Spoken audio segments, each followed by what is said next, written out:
Welcome.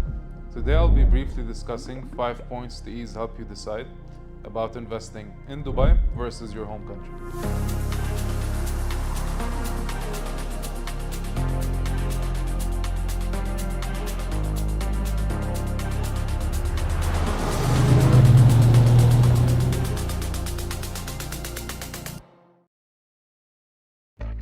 As we all know, Dubai's real estate market is currently a magnet for celebrities, CEOs, billionaires, and millionaires.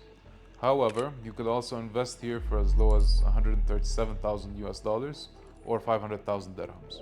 Dubai is booming with luxury housing, tax-free incentives, and record-breaking property sales.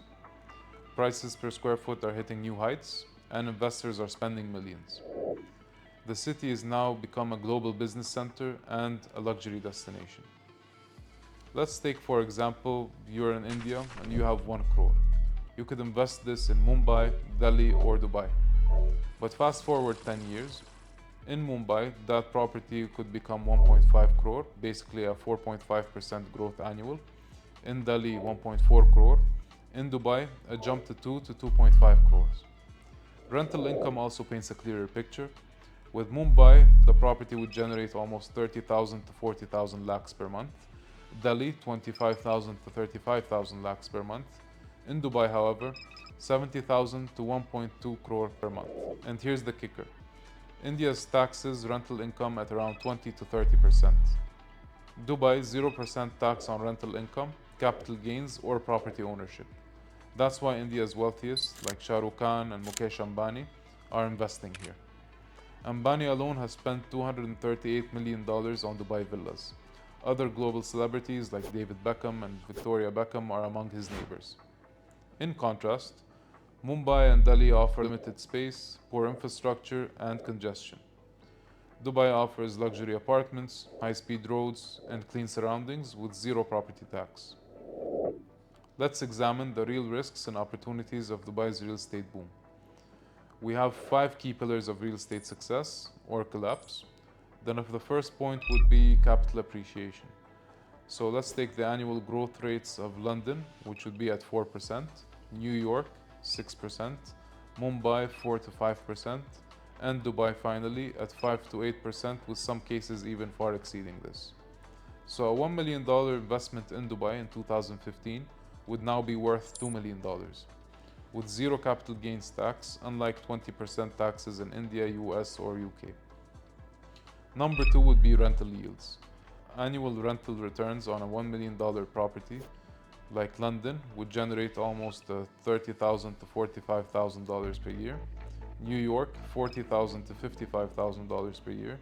Mumbai, $25,000 to $32,000 per year.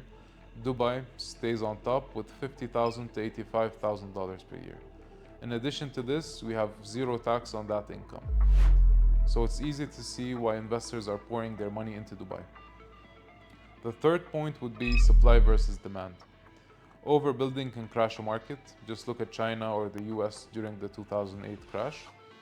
But Dubai seems stable, as the population per housing unit in Dubai is almost at 2.72, London at 2.3, New York at 2.55, Mumbai at 4.5 plus. This suggests that Dubai's population growth is supporting housing demand. Number 4, absorption rate. This measures how quickly properties are sold. In New York, the absorption rate is almost at 82%, Mumbai is at 83%, Dubai is at 89%, with luxury properties in Dubai reaching up to 95%. Most of the properties here are even sold before completion. Now, number 5, we have affordability, so price to income ratio. In Dubai, the number is at 6.7, moderate to high income earners. In New York, it's 14.6. In London, it's around 19.5. In Mumbai, it's 30 plus, so as you can see, it's unaffordable for most. Dubai offers better affordability compared to other major cities. Plus, the game changer here is rent versus mortgage. In most cities, rent doesn't cover mortgage costs. But in Dubai, rental income often pays off the mortgage entirely, even leaving you with a small margin of profit. This makes real estate here self-sustaining or even profitable. Now, the hidden pitfalls you must know. Financing in Dubai is harder. So let's take any European national, or if you're coming from the US, getting a mortgage here would be extremely difficult. And maybe you'd have to go through a UAE bank and you would not receive the same flexibility as a UAE resident. Take, for example, Indian law like FEMA. It doesn't allow Indians to get home loans for Dubai properties. So you'd either have to pay in full or rely on UAE banks, again, limiting your flexibility. We also have the US linked economy. So since Dubai's economy is tied to the US dollar, a US recession could possibly crash the market like in 2008. However, back then the prices fell by almost 50%. Now many steps have been taken by the government to make sure the impact would not be felt in the same severity. Now we have the tax in your home countries. Dubai may be tax-free, but let's take India, USA, and some European countries. They would tax you on foreign income and on your capital gains. So you need to be prepared to understand this and do your calculations right prior to investing in Dubai, and make sure you account for them while you calculate for your investment. Now, another point would be, many people are already talking about this, which is the real estate in Dubai might correct.